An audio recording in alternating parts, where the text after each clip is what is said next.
আচ্ছা এই গাড়ি কিসের কাজ হচ্ছে গাড়িটা? ইঞ্জিনের। ইঞ্জিনে কি কাজ হচ্ছে?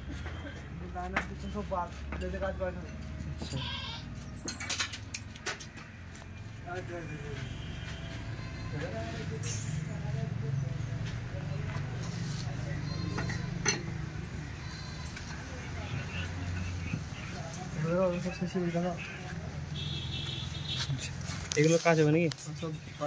সব পাল্টাতে হবে। গোটা সেটটা লেদে। আচ্ছা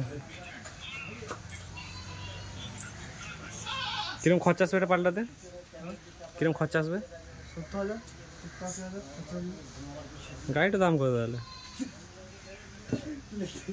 লেদিগুলো পাল্টাবে সব।